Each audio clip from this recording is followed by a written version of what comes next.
right, so far we got 3 minutes to go. Let's see.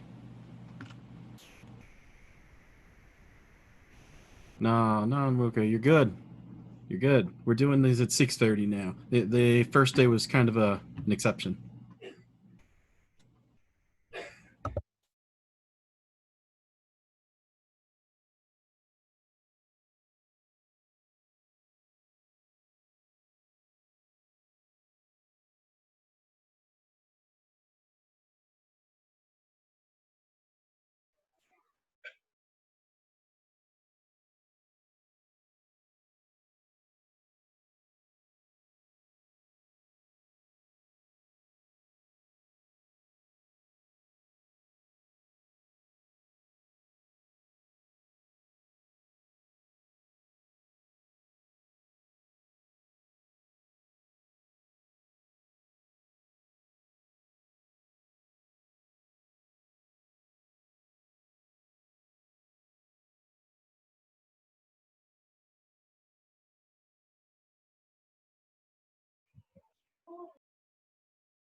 Hey there, Thomas. All right, we're just at about 6:30. So I am going to be bringing on a guest speaker later today. It'll be about 15 minutes in. So for the first 15 minutes, we are going to cover two more parts of the client system. So hopefully everyone else will start to trickle in. I'll let them in. I'll have to admit them. But let me share my screen. This is not gonna. The first screen share is gonna seem like a waste, but I feel like it's important to have the scene set.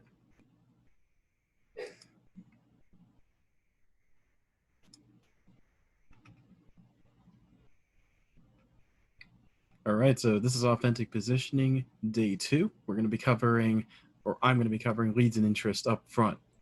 And then Fahad, who you met yesterday, is going to be guest speaking. So you stop that, switch this over to the actual screen I'm going to be using.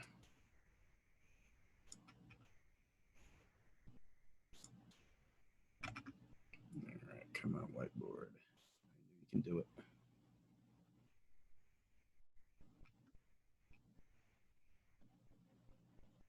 All right, let me see in the chat. Could you guys let me know if this is actually working?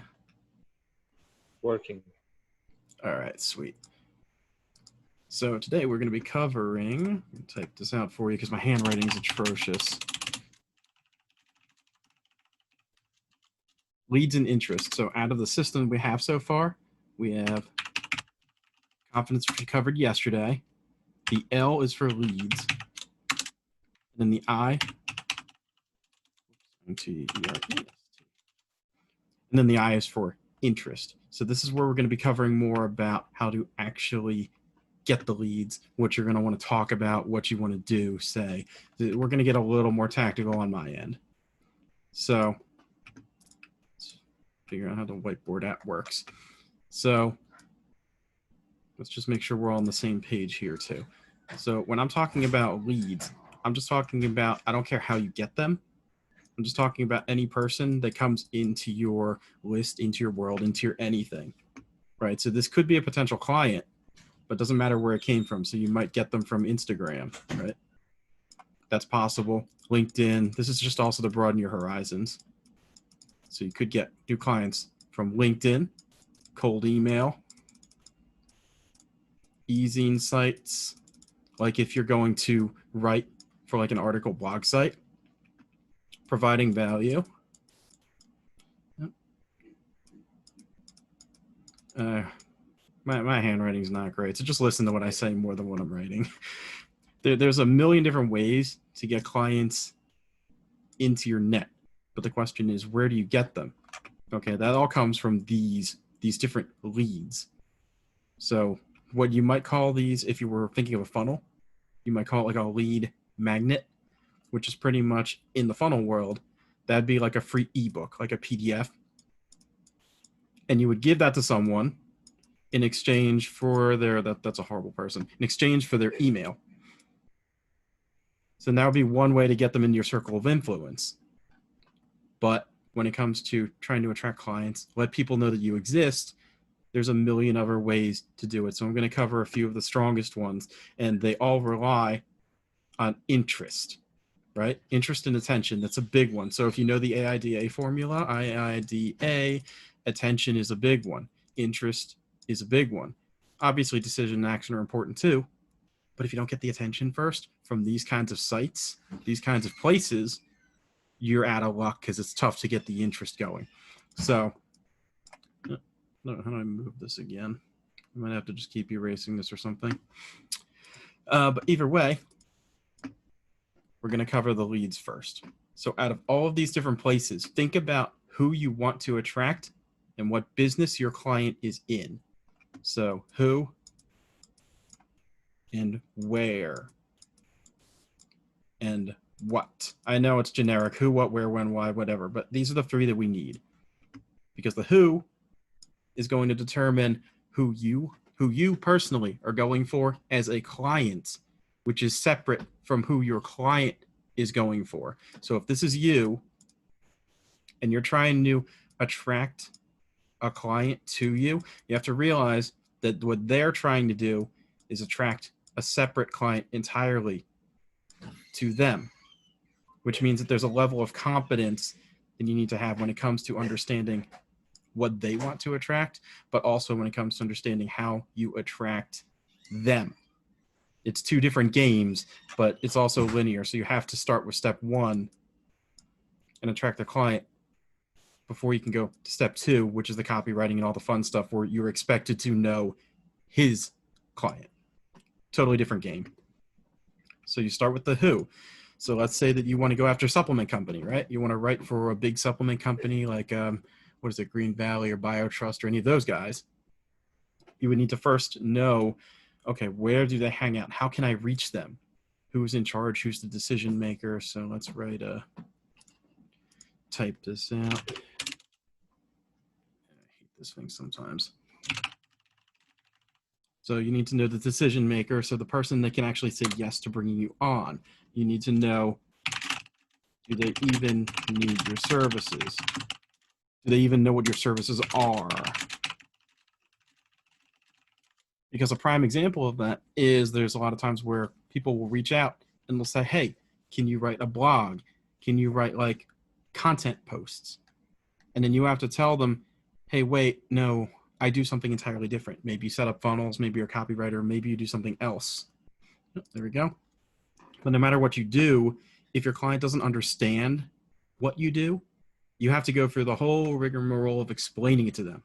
And then you have to justify your price to them. And it gets very difficult, very confusing, very, very frustrating for a lot of people. That's where a lot of people screw up. They try to go after clients who don't know what they do, and they don't already appreciate what they do, which makes it exceptionally frustrating. Yo, Fahad, good to see you, man. Hey, All right. I'll finish this up in a second. I'm just running them through the first two parts. Sounds good. I'll work on the presentation in that case. All right. No, you're good, man. You just let me know when you come in. No, I'm ready. All right, then I'll finish this up. So Good time. basically, the important part, you narrow down your who so you know what to say to them. You know where to find them. Because if you're more of a business to business professional kind of person and you're looking for someone that's like a CEO and you're on LinkedIn, you're going to have more luck there. If your audience is older, let's say above 30, 40, 50, that like they call them boomers, basically they're probably going to be on Facebook. Younger generation probably on Instagram. Women might be more on Pinterest. You have to know these people you're going after, these clients are still human. So you need to know where they're probably going to be, where you can have access to them, where you can show up. And when I say show up, for example, if you go on LinkedIn, let's just use B2B as an example, and you want to go after, say, Bill Gates, just because we're going to use him.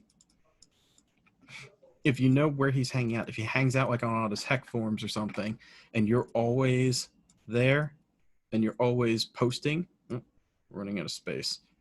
If you're always posting valuable stuff, like he's talking about the latest processor, and you're the one who's able to say like, oh yeah, what is it, the rule and all of that. Hey, maybe you can fix it by doing X, Y, and Z. So, oh, I did something X, Y. But either way, if you're constantly posting up content and you're demonstrating your knowledge and expertise, that's one way that you don't actually need to have clients in advance, but you can still establish, hey, I know what I'm talking about. You can still get clients. So we're bleeding over into the where a little bit because these are pretty connected. Where you find people. So that is one strategy that I would personally recommend is if you're really good at something or you can explain something or do something for someone, go ahead and do it in a public place, right? So if you know that you're the best at surfing and you know you can go on Instagram and post pictures and videos of you surfing and tearing it up, then people are going to start asking you. Like if you're into weightlifting like I am, and you see like Larry Wheels and Brian Shaw and these guys are just really freaking strong. They don't have to sell anything, right? You probably just want to know how they got so strong. If they put out a program, you'd be more likely to buy it, right? So then you're already understanding the where because they just exist on the right platform. And then if you just exist on the right platform and treat getting clients like getting leads, it's much the same thing. And you have to know what as well, which we're also bleeding into. So what do you want to write for, right? What do you want to sell? What do you want to do? What do you like? What are you actually passionate about? Because that's important. Because if you hate real estate and you only go into, say, real estate emails because you just think there's money there, you're going to hate yourself because you're going to have to do research for it. You're going to have to understand the market, the clients. You're probably not going to be as interested, won't be as fascinated. And one of the things that Eugene Schwartz used to like to do is he would go right into a product, so pretend this is a product, he'd put it under the microscope or the magnifying glass. And he would learn every little thing there was to know about that product. He would know it better than the experts for the hour or two or however long he was writing. He had like thick stacks of research. And he would pick out the parts that like wowed him the most, right? So because he was able to do that, he was able to pull something very special out of every single product. He knew what he wanted to sell because he just liked a lot of things. He used to like to study low culture, like he called it low culture, like magazines and periodicals and stuff like that, because I think he just liked reading that kind of stuff. It just happened to work out for him. So don't pick something that you're going to hate. Make sure you understand your what. What do you want to write for? So if we were to tie this all into an example, because I know I'm speaking a little fast, if you have your who set down, which I'm going to categorize as business to consumer or business to business for you, I'm just going to make it simple and have these two. Business to consumer is just like selling information, products, supplements. It's selling from you or a company to one single person who's buying a product. That also includes like freelancing and services to an extent. Business to business tends to be much bigger deals. They tend to take much, much longer overall, but there's usually more money involved. So just understanding which of those two you want to get into. It's going to change your approach because B2B tends to be on LinkedIn. You can also use emails. I'm not sure I would say e-articles, definitely. Businesses are more on Instagram. I know some people do Instagram closing. That is another option if you can find your business there and if you can get to the gatekeeper through the gatekeepers. But most of you are going to end up in business to consumer kind of stuff, which is going to be like the health supplements, the dating advice, the copywriting stuff, pretty much anything that you can physically sell, information, products, motivation, all of that. So once you know this, once you know the who, you can start to understand where they're going to show up. Where would they logically be? Where do they advertise? Because if you watch advertisements, you'll see that. Like if you go onto Facebook and you keep seeing advertisements for, well, I know they do a lot of retargeting. There's a lot behind that. But you'll see if ads keep running and they're doing successfully, they'll continue to keep running those same ads. They'll stay on that platform. If they're making money, you'll know that the demographic's there. Right? Like if you keep saying things for like anti-aging natural health Sherpa or whatever, you can assume that that platform's got older people. If you still see like those banner display ads, it's probably got older people because younger people don't tend to click those. So then you'll know where the clients that you want, where their advertising dollars are going and where they're looking for information, right? Because if they're copywriters or anyone's doing research, you just need to get one little hook in there. You just need to meet the right person. And then you can go into the what, which this is really tertiary, but it's also depends on how bad you need one. Because the what's going to determine how good your stuff is. It really is. Because if you burn out real fast and if you hate doing research on a specific topic, you're not going to last too long. So you're definitely. I learned that one the hard way. Oh, yeah. Yeah, No, IT trust SaaS me. niche. I like it, but I can't do it that long. Yeah, exactly. There's going to be topics that you think have lots of money in them, but you're not going to want to do them. You're really not. So I learned that's like Andrew should have told me about that earlier. Yeah, you should have stepped in on that one, but it's all good. I learned from mistakes. So yeah, I made the foolish assumption that you already knew you liked that kind of stuff. I told myself I like that. I'm analytical, but I don't want to read analytical. Yeah, that's what I thought. And on that topic, that's a great segue because these people are still human. So just remember, if you email them, you don't have to sound like everyone else. Go back to confidence yesterday, be authentic with it. Because a lot of times they're getting the same sort of emails. They're getting those same giant block pitch emails that say like, hey, here, I'll do X, Y, and Z for you. And your LinkedIn message is like this long and you don't want to read it. But, okay, so I am going to make a horrible transition and put Fahad on. Well, hello everyone. How are you guys doing? I'll make you a co-host. Cool. So maybe I should put my video on. That would probably be a good idea. It is recording, right? Yes. Cool. Who do we got on the call? Let's check. All right. How's everyone doing? Oh, by the way, yeah, please say in the chat how you're doing. Should have probably added that call to action to that there. Great, nice. I'm glad to hear that. Stop. Yeah, the stream keeps stopping. Good, good. I'm glad to hear that, Raul. I saw your video. I forgot to comment. Ahmed, I'm glad to see you here again. This guy is hustling. He's gonna make some money.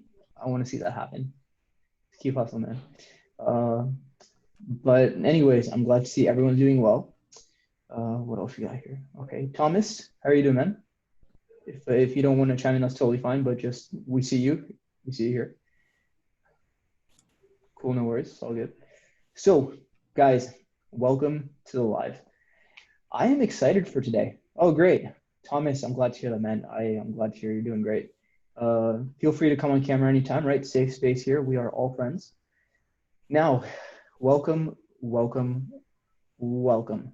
So I've actually been working on this presentation for a very long time, to the point that I had to redo it, and I'm redoing it right now as we speak. I have a couple slides to finish. So while Andrew was talking, I'm like, yeah, so I'm just gonna work on this presentation because I want to share a lot of things with you. There is a formula that we have figured out, and we consistently see it working over and over and over again. And it's something that we vibe with, that I want to share with you. And I call it the Authentic Authority Engine. So I'm going to share my screen with you in a moment once I get the slides ready, because I have to switch things, right? This is our first challenge. But what I wanted to do is just, as you guys are learning this for the next hour, so we're looking at 6:47 here, we're going to go till about 7:45, and we'll leave about 15 minutes for questions and answers. If we go over, that's totally fine too. But we're going to try to cut it within 7:45. So what we're going to do here is, I want to show you the system, and I just want everyone to just suspend disbelief for a little bit, because you may be focused on things related to copy and offers and things like that. And those are great. And that's why I have Andrew here, because he's a boss on that stuff, right? Like I go to him for this help, and he knows what he's doing, right? And there's so many things that he doesn't talk about, but he's really good at this. So it's cool. But right, it can't overhype anyone, but it's not hyperbole. I can assure you he's really good. So what I'm doing is I'm going to get my slides out. Andrew, is that cool with you if I just get my slides out? Go for it, man. Cool. Now, Andrew, I do need to ask, as we said, right, you will, for feedback, you will step in when necessary. Is that correct? Yeah. Cool. So, where am I? Just trying to get this Google Slide stuff handled. How do I find Google Slides? I'm struggling with that one. Yeah, so like I said, right, guys, I'm terrible with the tech stuff. Andrew, if I could get some verbal assistance here. Yeah, man, you could always just Google Slides and run in there. It won't come as good, will it? Or will it?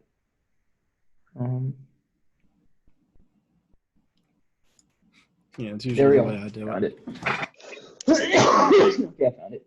Cool. So I flipped my screen here for a moment. Let me just get that going. And there we go. So let's just screen share. Okay. Google Drive.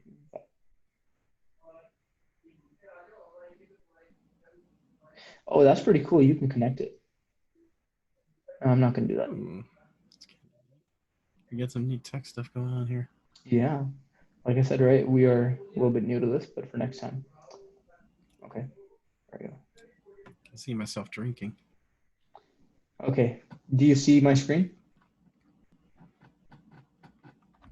You're good on my end. I'm waiting for to see if everyone else agrees. Is Fahad doing all right? Do you see his screen?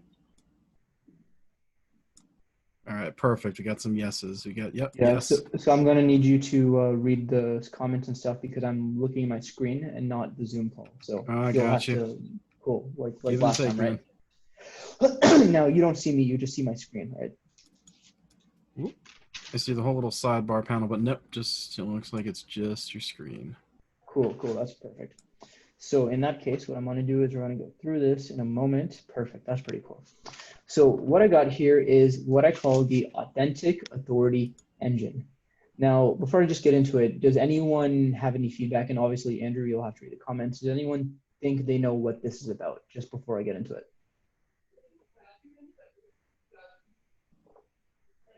No idea from Anuka. Let's see.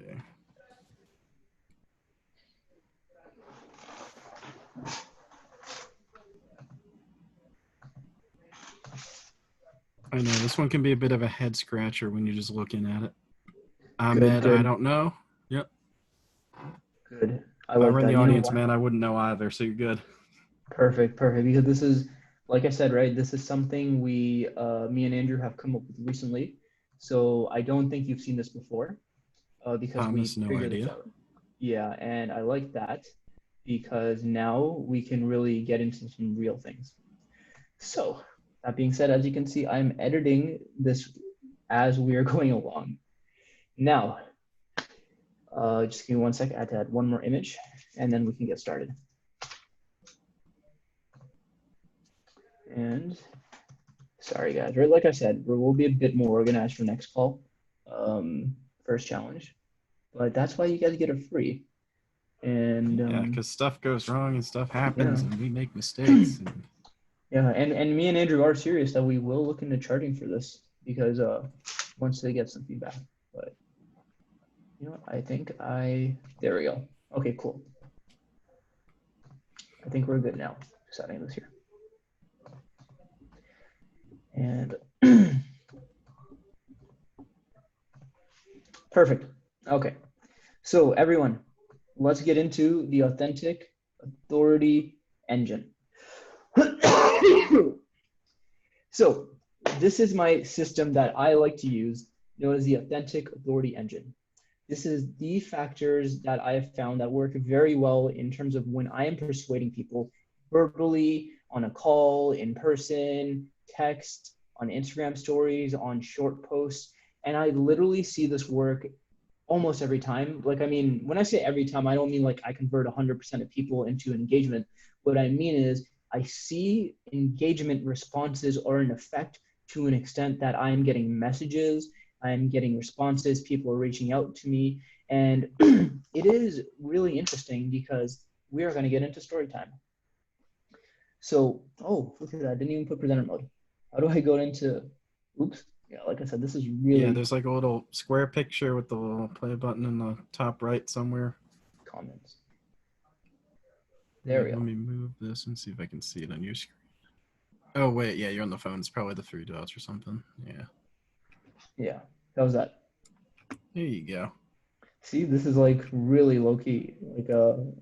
But anyways, I have story time. So what I wanted to share with you guys is that back in high school, I was like a very, very skinny kid.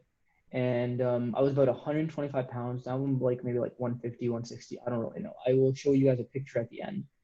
But the thing is that I was, I was skinnier at the time. I was a loser at the time. I was, I had more acne in university. And the idea was that I was like your classic kind of loser, if you want to put it that way. Like, I am telling you, when I show you the picture, you'll see the difference between now and back then. Because what has been going on is I really look like that kid who was too weird for the cool kids but too cool for the weird kids. So it wasn't even like I was at any other opposite spectrum. I was literally right at more like the bottom 70%. So it's like I wasn't quite at the bottom, but I wasn't quite at the top either. So you're like, okay, that's like that weird range where you just don't know what's going on. Now, because of this, I played a lot of basketball growing up. Like I played so much basketball, grade 6, grade 7, grade 8, grade 9, grade 10, and all those years I got cut from the team. So I know you're expecting something like, oh, like he made the team, he played like, rep basketball, whatever. No, I got cut from the team all the time.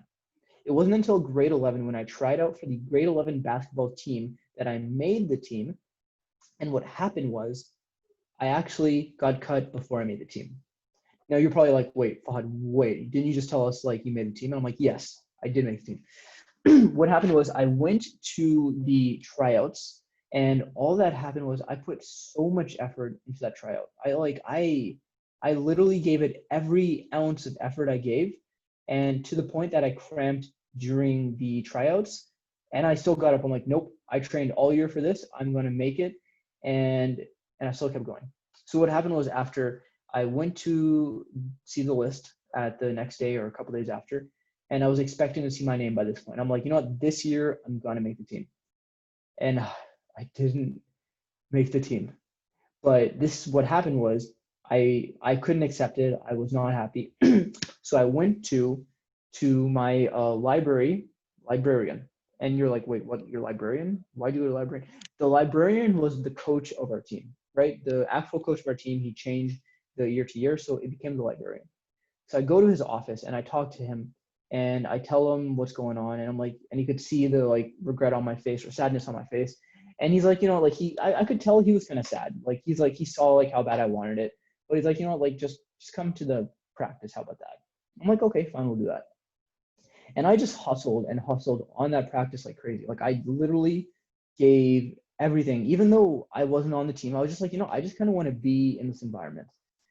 And what happened was when I was in the environment, I was going hard. Like it came to the point I'm just like, what am I doing? Like I'm just playing and everyone else is kind of judging me and stuff. But what happened was literally the day before they had their tournament, they made an announcement and they said, okay, we just have a couple things to say. We have an announcement and we have a tournament going on. Fahad is on the team, by the way. And they kind of threw it in there and it really, really threw me off track because I'm like, wait, what? So the idea with the story is that I have been hustling really hard, and there are some factors at play that had to do with the authentic authority engine that figured into this whole story that I'm going to share with you, which you may be starting to piece together, right? I'm all over the place sometimes. But the idea was the first piece of the system is that the authenticity was seen, and the coaches felt that on an emotional level. And eventually they let me on the team because they saw heart. And even though on a skill level, I sucked. I was terrible. They still took me. In fact, they took me to the point that in tournaments, they put me in for like 2 minutes here and there. And I made 2 free throws at one point. They gave me a couple opportunities to make like a shoot a 3-pointer. And the 3-pointer was like, I missed it. And I think I tried one other time and I missed it again. And I think I took 4 shots in total. And during practice, I would make some shots. But during the actual games, which I barely was let in, wouldn't work. In fact, what happened was we actually made it to the playoffs at one point. And I remember this, I completely forgot. I didn't even know I was going to tell you this. What happened was I was there and they put me into the playoff game. And I'm like, wait, why am I in? They put me in for like a moment and they had me take the ball inbound. So what happened was someone passed inbound the ball and I caught it. So they passed it to me. And all I did was I passed it back to the next guy. And they cheered me on. And they were like genuinely cheering me on for making one pass. And they're like, you did good. So the idea that I'm trying to tell you here is there was so much authenticity that came through in the way I played in basketball that it had an emotional effect on the team, the staff, and everyone. And even though I sucked so much, they still took me. Which brings me to this picture, as you say, oh, look at that, I have a message. What I have here is a picture of, as you guys know, Tony Stark, Robert Downey Jr. / Iron Man. And the reason I put this picture here is because what I've been after my whole life was authority. I wanted people to see me as an authority. I wanted people to see me as someone who's not a loser, because all my life I was seen as a loser. However, during this time being seen as a loser, and like I said, I'm going to show you that picture at the end. So if you guys just hang tight, because you might be like, okay, like you're just, making that fake hero story. Like I want you to know, like I will show you proof in a moment at the end. But the idea here is that you see this picture here this is a very, like a person who has a ton of authority and people see him for his authority. That's why I kind of feel bad for people who are put into authorities immediately, because people look at them for an authority. There are certain people in my life who, because of the titles they have, because of the image they have on social media, the followers, the advice they give, they get seen for that title or that Facebook page or this and that, but they never get seen for their heart.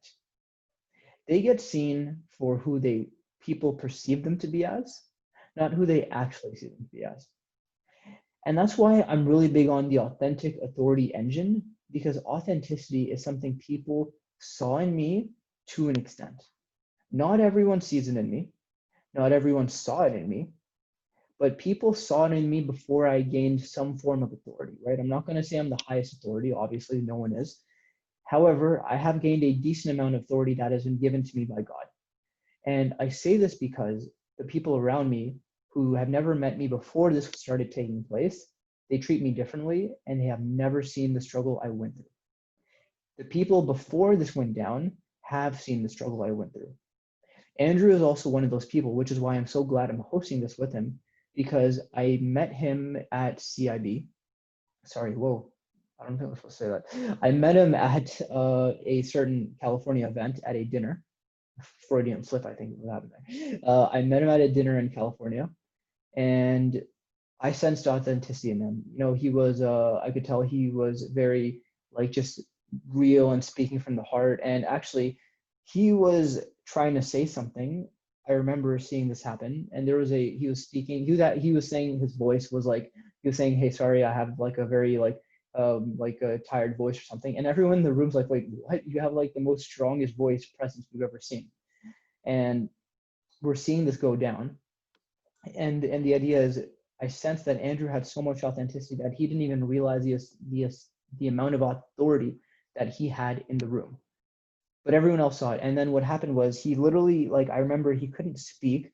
So there came a point where the guy he was speaking to, he actually said, the guy on the panelist, Andrew, you might remember this, he said to you, just speak from the heart. I remember hearing that. I heard it, and he said to Andrew, speak from the heart. And I think Andrew spoke from the heart. He may have, from that point, I forgot. But that's why I'm really big on the system, is this all comes from the heart. I'm more surprised about what I'm saying than you are, right? As you saw, I was literally editing this presentation as I was doing it. And I'm still kind of editing it because I have my phone open on one side and I have the presentation on another. So I can make edits as I go because I'm more surprised of what I'm doing. So I had to put a time limit. So that being said, authority, pretty important. And here's why.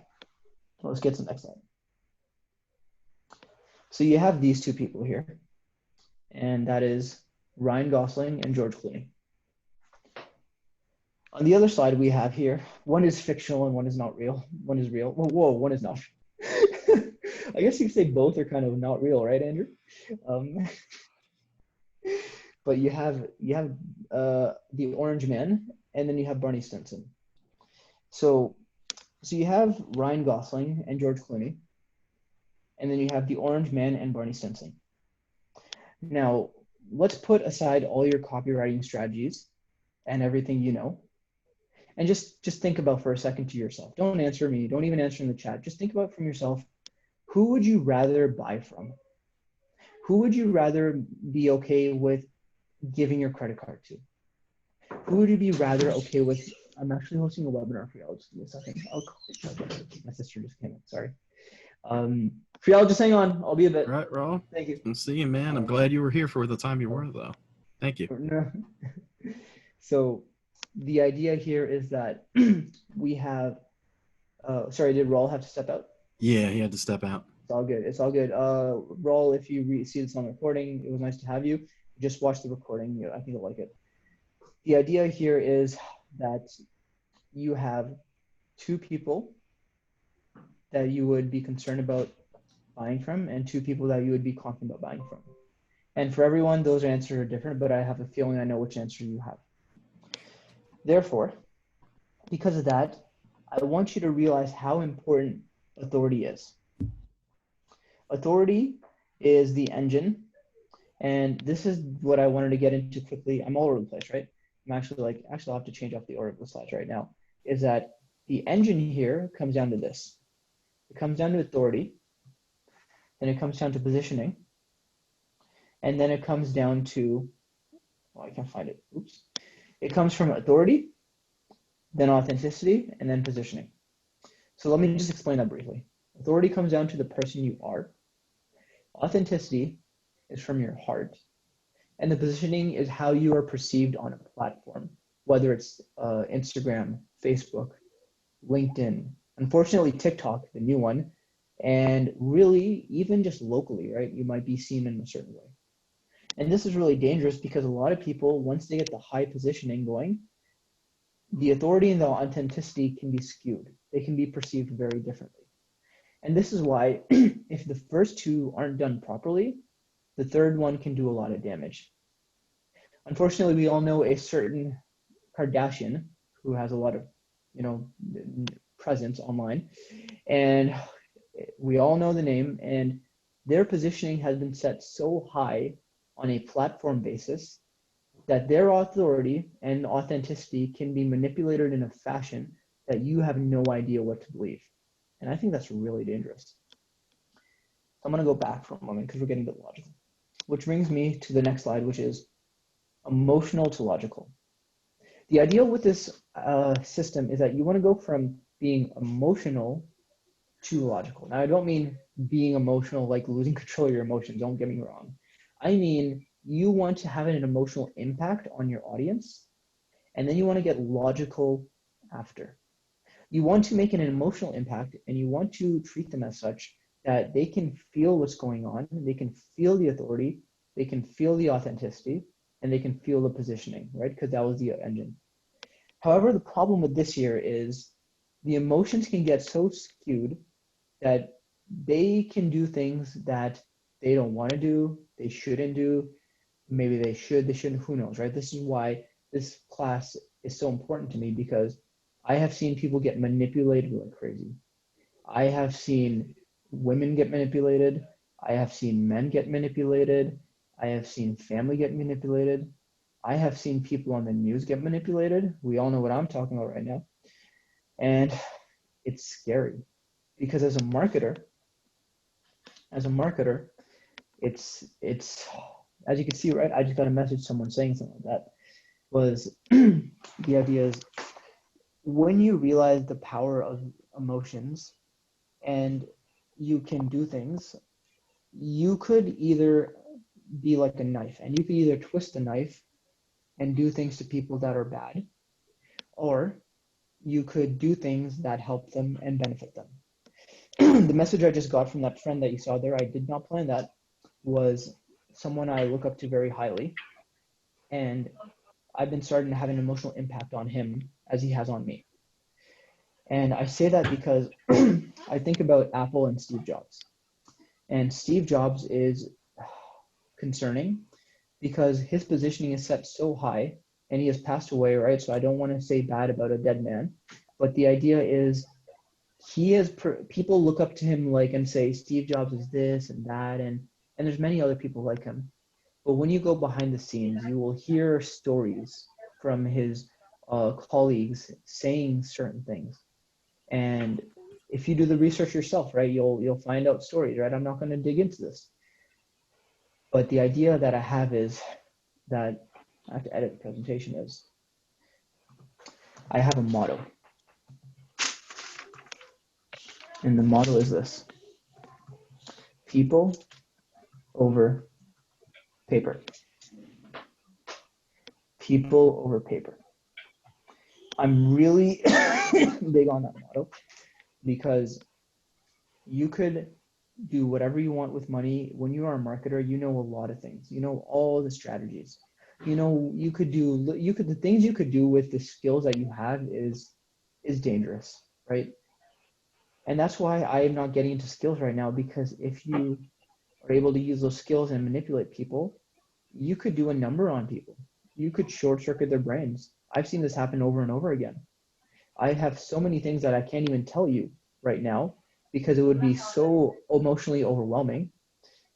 But Andrew knows. Andrew, you know what I'm talking about. Can you chime in for a second? You know what I mean, right? Yeah, I was just doing it in the chat, said not to interrupt you, but yeah, he's right. Yeah. There's Yeah, a I lot of know, times Andrew, where we you saw can. things happen to good people where I don't know what the kind of language y'all want me to use on here. I'm gonna be nice though and say that it just really messed with people. It messed their heads up really badly. Hey, I see we got a hand raised. What do we do? How do I Yeah, you guys can be interactive. Andrew, you can feel free to cut me off anytime, by the way. You know that. here, I'll try the okay. I was gonna say, if you want to ask a question live, feel free to raise your hand. Yep, We have the because I won't capacity for see that. it. Yeah, because I won't see it. So Andrew will have to tell me. So you will have to raise your hand, and then Andrew can let me know the question. Yeah, I'm doing the watchdogging right now. Plus, I don't like talking to myself, so I kind of need this. Yeah, I do that a little too much, so I need the opposite. Yeah. Because otherwise, you just look like you're just looking at a screen and you're talking to yourself. So now I see why people actually get their audience engaged. I'm like, do they just do that for social proof? And I'm like, oh no, they go crazy. So they actually do need that. Otherwise, you just literally feel like you're going insane. I like how honest you are, man. What did he say? He's the reason he ain't turning on the cameras because he's chilling in bed. I'd be doing that too if I could. Actually, don't give me ideas.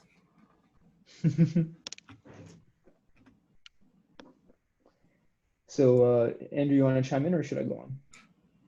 I don't know how much I feel comfortable actually even talking about most of it. Basically, what would happen is you'd see people almost follow a cult-like mentality. So you'd have the very follow the leader, I'm looking for guidance kind of thing going on.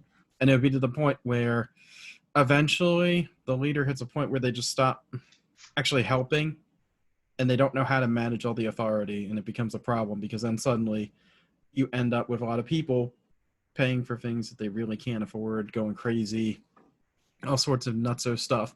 And you basically have a cult because if anyone tries to attack and say, hey, look at this objectively, is there something that's, wrong here?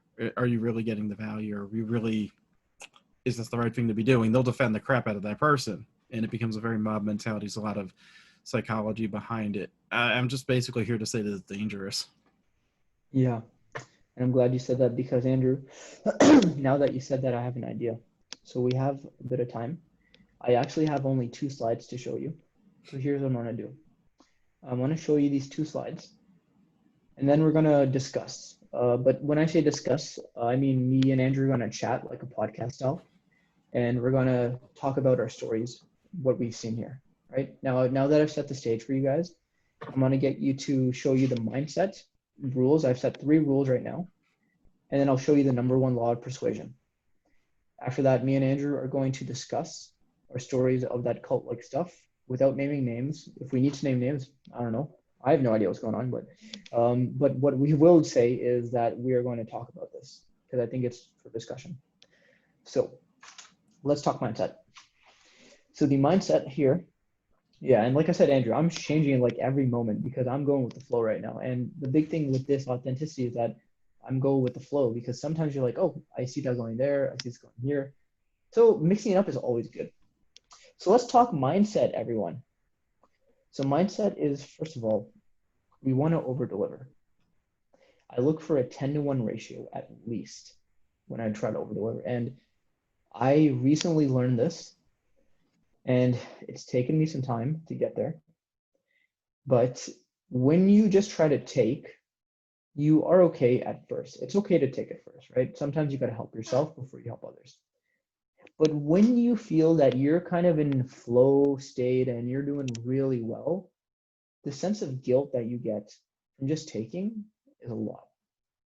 And I'm sure we can all relate to that, but this is concerning because Wall Street jerks, they like, all they do is take. But the thing is, they twist the knife and they know exactly what they're doing. And the people they're taking from, they don't know what they're doing. I was in a community one time, and unfortunately, there was this upsell that would need to be sold, right?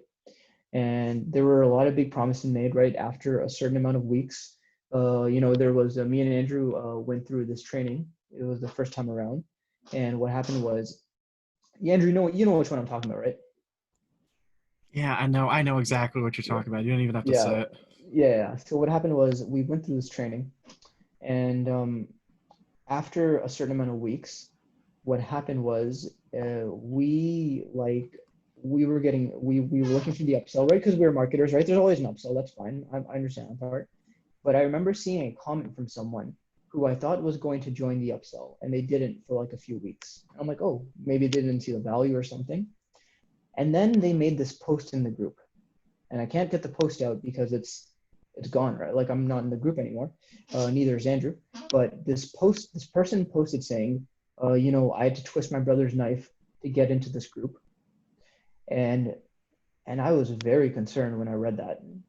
And looking back, I know what that person did, and I am shook because the amount of twisting the knife I can't imagine because the amount of money was in the thousands. I'm shook. Like thinking about it is scary because I don't know what his brother did to deserve that because that's family. Why would you hurt family? Like if you're gonna hurt someone, I get it. Like if you're evil, that's one thing. But hurting family, that's serious. That's scary. Like you saw my sister walked in earlier, and like I'm like, oh yeah, I'll just talk to you in a moment. We're hurting family, like that's something concerning, right? Which means the next thing is investment. There is a huge thing about getting people invested in you emotionally, right? This is the first time you guys are having me host a class. So I know there's an emotional investment taking place. And that's why I can't tell you everything. It's not a marketing trick. It's not a scarcity. Oh, I'm trying to put open loops and stuff. No, it's the fact that the reason I'm not telling you everything is because emotionally, you probably couldn't handle it. Andrew knows a lot of the behind the scenes stuff. In fact, sometimes I tell him things and I'm like, he still doesn't know everything. Like I tell him, like, Andrew, I tell you so many things, right? And you're like that are crazy that you hear about, right? Yeah, sometimes. Yeah. And the funny thing is, I feel like I only tell Andrew like a tenth. So the idea is whoever is watching this, because I will be holding these recordings for future. This is my first webinar. This is where we're starting, first of many, inshallah. That emotional investment people make in me now, or people making you, or people making marketers, anyone, you have no idea how much you affect them because you are not in their brain. You have no idea as a marketer because you will be seeing this stuff as a marketer, but you don't know what they perceive it as, which is a good thing because if they perceive it as good, then you're doing good for them. But if you're doing something shady and you're affecting them emotionally the wrong way, you're doing something extremely dangerous. And I'm going to just say this right now because I'm going to hold on to these recordings in future is for anyone watching this in a future tense, if these are even available at that point, that, you know, on today, June 30th, is it June? Yeah, it's June 30th. June 30th, 2020, that the Fahad on June 20th, 30, first webinar hosting. This is me right now. And wherever I'm at, you know, like right now, who knows? God knows best where I'll be next day, right? I don't even know what tomorrow's promise, right? Kobe Bryant, like that's where he died, and he didn't know what tomorrow's promise. No one knows what tomorrow's promise, right? So that's why getting emotionally invested in people is crazy because when scarcity happens, when urgency happens, all those factors happen, you will go nuts, right? If, for example, if you had like a friend and you were emotionally invested in this friend and they just went blackout, you would go nuts emotionally because your brain couldn't handle it. So that's why it's huge. Which brings me to the last mindset: no pressure / low pressure. I am not a fan of this whole, no, you need to buy now, you need to get in now, otherwise you're missing out on the opportunity to change your life and this and that. Oh, otherwise you're not, your family's missing out and you're not. No, no, no. I have seen too many people get hurt of being pressured. I have a rule is that I will persuade as much as possible. I will persuade because I think it's my duty to persuade to the best of my ability. But when it comes to the call to action, I am not putting pressure. You buy when you buy. I will put a time limit, of course, a real time limit because there's spots. I have my time. I respect my time. I respect people's time. I have urgency of my own, real urgency and real urgency and real scarcity. Andrew, you do this, right? You do real urgency, don't you? And you do real scarcity, don't you? Yeah, Fahad knows that I like to do that. It always bugs me, especially because, like he said, my world is not the customer's world. But either way, half the time nowadays as a marketer, when someone says there's 5 slots left and I keep that web page open, and days later it's still available, that tells me either it's not selling or they're lying. Same with if they say this is going It's to get usually the shut latter. down, and then I visit the page, the URL days later, and guess what? It's still there saying here's the expiration date. Because I used to go around like a long time ago before I knew what copywriting was, and I would tell people, hey, your page says this time and this date, and it's like a year old, and they're like, oh, we'll fix it, and I'm like, that's when I first started to be like, wait a minute, something's not right here. You guys are jerking us around, and if you're paying attention, some marketers nowadays, they are actually more ethical about this. When the timer stops, their cart shuts down, they actually ascribe to deadlines. It's actually more powerful for urgency. I'm not going to get too much into tactics because I know Fahad's not doing that today, but realistically, yeah, it's better to be ethical in that case because people will check. Just toss this back to you. Yeah, and I'm glad you said that because, uh, right, I'm building a track record of real scarcity and real urgency. The scarcity is that death for me, right? That scarcity is one thing. Here today, gone tomorrow is one thing.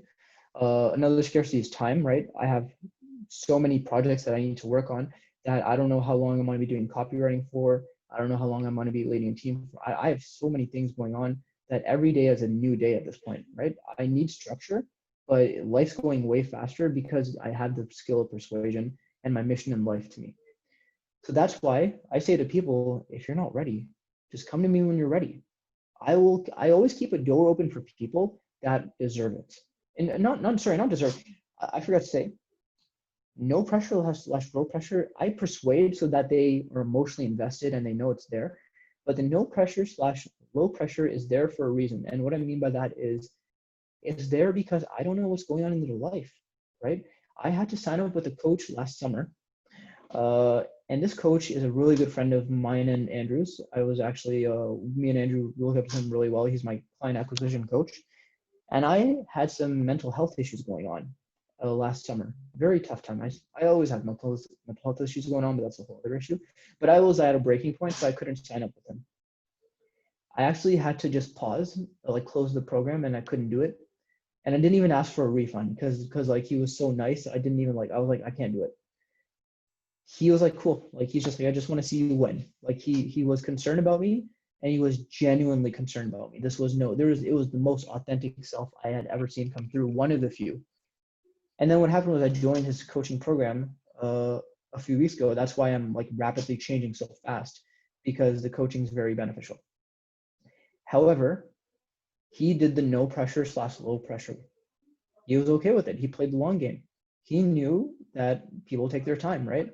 We don't want to do some of those gurus who are like, you got to buy now. Otherwise, this will happen. No, no, man, you do not know what is going on in that person's life. If you have no clue what's going on, don't pressure them. I hate pressure. People burn out on pressure. It is scary. But yeah, that's the last mindset. I'll end it there. So then brings us to the number one law of persuasion, in my opinion. Simplicity speaks for itself, obviously. Authenticity, we already talked about that. But most importantly, position of power. The first two just aren't possible without power. Power is like a knife, and you can use it for good, or you can use it to make a sandwich. Because a sandwich can also be used for good or bad, depending on what kind of sandwich you're making. However, if you're making a chicken sandwich, I would hope you add some mayonnaise, because mayonnaise is really good. But I don't like Hellmann's. I like Miracle Whip. But please, when you make that sandwich, do not stab anyone with it. Do not twist anyone in the back and twist a knife. That is scary. Just make your sandwich, put some Swiss cheese on it, and just don't let it get cold, because I want a couple bites as well, okay? So that being said, this is the ultimate law of persuasion, in my opinion. I didn't solve this one today. I solved this a while ago. But this is the core system. And that's why I didn't want to show any tactics today. That's why we're going to leave it up for me and Andrew are just going to talk for a little bit. And we're going to go till 8, even 8:30, right? Originally I said 8:30. We can discuss. We're going to chat, share stories. And then we're going to talk strategies in the coming days, right? So this is the system that you've seen.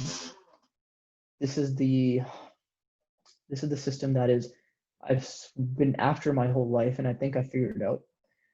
And now me and Andrew are just going to talk, and we'll even talk for an hour. We're going to go podcast. Me and Andrew like to talk, right? So if you guys want to leave and watch the recording, that's totally fine, because we're doing this for you guys, but as much as we're doing it for ourselves as well. So even if you have to leave at this point, you did get the core system. Feel free to exit. Like I said, right? Low pressure / no pressure. I've done my persuasion, but if you are up for discussion and want to listen to the stories that me and Andrew have to share, go for it, because we're about to go raw for about an hour and really go authentic and share some behind the scenes stuff without naming names. If you figure out who they are, you figure out who they are. But we're going to tear down the curtain. We're going to burn the curtain, actually, because how can I leave this world and not speak up for the guys who are authentic? I do this for the guys who are getting destroyed by persuasion, because I want to persuade for good, because I see what it's done for me in my life, and I'm not going to the grave without speaking up. So on that note, let's share some fun stories. What do you think, Andrew? All right, sure. I'm sure we'll find them out by accident. Yeah, I know you've got your stories. I never know where mine are coming from. Well, let's start with you. I talked. Let's talk about that experience with that program, because I think that's the one we really got a bone to pick with. Oh God. And that's the funny thing, because back then I wasn't even a marketer. I was a software programmer. That was it. Yeah. And at the time, I didn't have a bone to pick with it. At the time, I was fine with it. Seemed like a great Same. program. Seemed like it was definitely helping. It was my first step in the business, so that was fantastic, because it condensed a lot of things into a bunch of weeks, made it easier to understand. They focused on mindset quite a bit. Very authentic, very down to earth presentations. And then I remember basically the upsell got dropped because everyone was asking for a continuation. They just wanted more of the same, more of the coaching, more of the time together to keep learning. So it was a pretty natural upsell. So that's sort of when things started to go downhill, because there were a lot of people that were so enraptured, enchanted, just generally, what's the right word? It's not bedazzled. Just pretend it's that. Just pretend it's the word. They were so enamored with this whole thing Yeah, enamored. that they were willing to, like Fahad said, they were willing to take out all sorts of things, like pull out all the stops that they weren't really able to do, you know. And then there was guilt trips because the sales process was pretty much, okay, here's a giant piece of paper, here's a giant list, here's like 20 different ways you can get a loan, you can get financing, you can also ask these people, that person, borrow it, go in the group and ask other people to pay for you, and then, you know, pay them back with interest, that sort of thing, because you're going to make it work.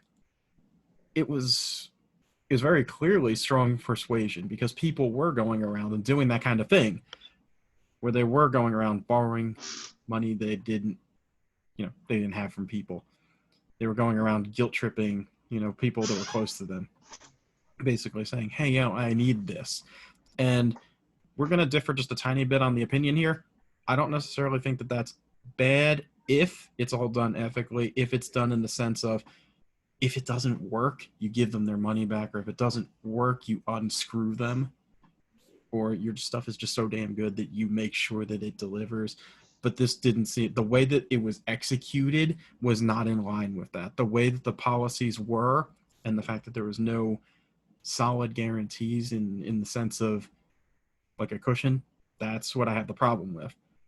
Because there are marketers out there that have guarantees that actually do, they're not BSing you. They actually do cushion you. They actually will give you your money back with no questions. And those are the good guys. Those are the good businesses. So we're going to differ a little bit on our opinions about that. But, it's don't be a scumbag about it. That's all. What do you think? Yeah. The word I was going to say was, it was overpromise, underdeliver significantly. In fact, a big promise I was made was jobs would be provided. Actually, a big promise I was made that jobs were already available. And then we got the link to the LinkedIn and the job search sites. Yeah. So what actually bothered me was the focus was that we were assuming that we'd be taught everything in terms of we were assuming that we would be taught everything for getting clients, closing clients, all that stuff. And I thought I was going to be out and about to get my life together. So I was actually about to drop out of school almost. And I was about to I was even considering, I think maybe my job, I can't remember. And that job bank, it wasn't there. That was an empty bank. And it was scary because I didn't get what I wanted, I'm just trying to think, Andrew, I'm not trying to persuade with my tone. I'm just really trying to remember what was going on at the time, because that was, okay. Here's, I got to tell you a story. No, I can't do it. I'm sorry. I just can't. It's too much. I'll follow your lead. I need to follow your lead on this one. You're good, man. You're good. Don't worry about it. But yeah, back then it was he's right. It was a very powerful reframe. Here's some examples, because I'm going to keep going back to copywriting, because here's an old expression, go back to your zone of genius. I'm just going to keep doing that because it's easier. But basically, if you take something, a lot of times what happens is there'll be a promise. It'll be blown up way beyond what it is. One way to do that is, for example, a certain well-known influencer had said, I'll hook you up with a payment processor. That was a very fancy way of saying, I'll show you how to make a Stripe account, which is not hard. That's totally free. You can make a Stripe account. Go do it if you don't. If you haven't, it's a great thing for payment processing early on. But that's a way to blow things out of proportions. If I'm just going to provide you a link to monster.com, I could totally say, I'll give you jobs. I'll provide jobs. You sign up for my thing, and I will post jobs for you. So that just means I have to, pay someone else in another country to go ahead, scour through Monster's job listings and pull out the good ones. There you go. Post them on a group. Boom. 3K. So that's just a way of reframing things. And that's kind of what happened. And then even then, what I just suggested would have been a better plan because it would have actually been fulfillment. It didn't even get fulfilled. Yeah, that's just sugarcoating it as well too. To say it didn't get fulfilled is an understatement. What actually happened was not just getting fulfilled. It was, how do I put it? Like, I'm just thinking how to put it. It didn't not get fulfilled. It did damage, and it still does. I know someone who is part of those teams, that team, and he actually told me he was struggling. And he is someone who has been part of their team and been to the masterminds that they hold in, other countries and stuff. And what he did was he literally, like, I'm sorry, I forgot about this. He's making like less than a couple thousand, I think. And he's like at the closest and highest level of their team. The culture there is very toxic, apparently, from what I've heard. And I've heard from people, and this is completely fair to say, that they some of the team members who have left were crying from the stress. And I don't mean like baby crying. I mean like crying. For all we know is if you're in a position of power and you're crying, there's something deeper going on. Yeah, it was really bad because I'm one of the few people that actually made all my money back and then some, and I'm still going to knock it because there were a lot of people that were just straight up taken advantage of with that one. A lot of the culture was right. He's right. It was a crappy culture. There's a lot of people. It was the very Grant Cardone hustle culture, except worse. It was like used car sales kind of culture where everyone's just like stepping over each other trying to get, that next thing, the break, trying to get ahead of someone else. And they weren't getting paid much of anything. A lot of them were getting pennies on the dollar for their time. Yeah. Some of them have even spoken up about it. As of this recording, it's June 30th, 2020, because I want to make sure this is on record. Some of them have come out about this. Yep. One of them is my friend. I knew him long before he was like a 7-figure plus copywriter. And he left recently. Just gone. And he's talked about it. And there's reasons why, but basically we've covered the reasons why. It's mostly just not being paid what you're worth, the whole work culture. And despite all of that, a lot of the focus was on demanding what you're worth. And then they go ahead and do the exact opposite. So a lot of these companies. And Andrew, there's something I can't say on this call here because it's recorded. Yeah, I know. Just be careful with what you say. I added a slide. I need you to take a look at this. I'm sending it to you right now. I'm putting one picture in and it'll make sense to what's going on now because this is kind of what I've been up to. This is what I want to do. So go down to the bottom. The last two slides. All right, and for anyone watching this, whether it's a replay or on live, see how upfront and transparent we are. Like we're literally changing it as we're going along it. Go into my email and see what this is.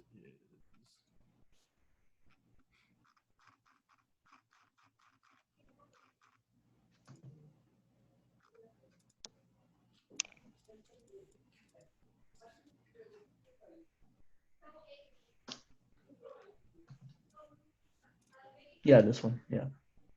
Oh boy. Yeah, you see what I'm doing? Oh boy, that ain't good. That's really not good. Yeah, but I think it's if I don't do it, who's gonna do it? Yeah, that is true. I mean, you know me, I like to take hits because if anyone else benefits, then I benefit knowing I help someone, right? And this, I've always thought about this, and seriously, if I don't do it, who's gonna do it?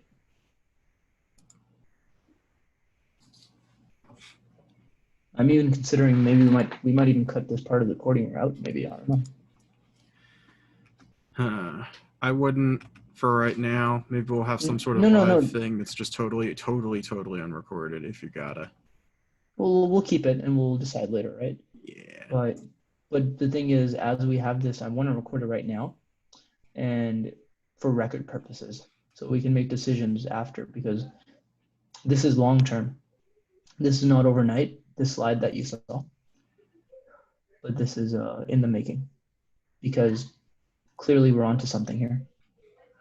All right, Ahmed. We'll see you later, man.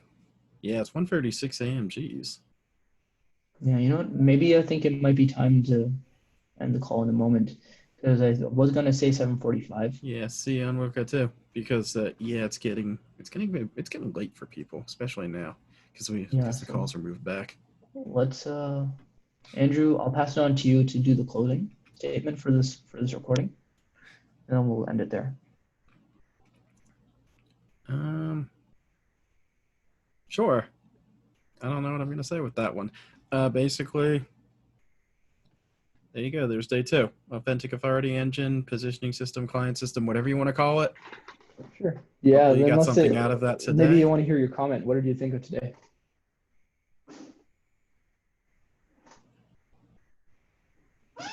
Yeah, I mean, you can even feel free to unmute if you want, or request permission to unmute. Actually, for now, I just want Andrew to talk right now, actually. Just for this one. Yeah, just for this one. Tomorrow's fine. I don't know who's requesting, but Andrew, what were your thoughts on today? Just so we have it on, just authentically, because I want to save this for later. You see. Definitely interesting. Definitely interesting. You weren't expecting this, were you? No. Neither was I. I was going to say, I had no idea what to expect, though, so. With me, you That's never how know, it right? goes. I've come to accept it. Yeah. So on that note, I think, Andrew, what we'll do is this. Let's end the call here. Thank you for anyone watching or who is going to rewatch if it's a replay. Yeah, thank you. Abra? I know I'm going to mess the name up, and I apologize heavily. Abe? There we go. I was going to say, I know I'm going to mess it up, and I apologize in advance. Yeah, and the thing is, I want Andrew, I want to call you after this so we can discuss this post play. All right, sounds good. So, everyone that's on the live, we will see you tomorrow at 6:30 as well. See you then. Andrew, stay on the call.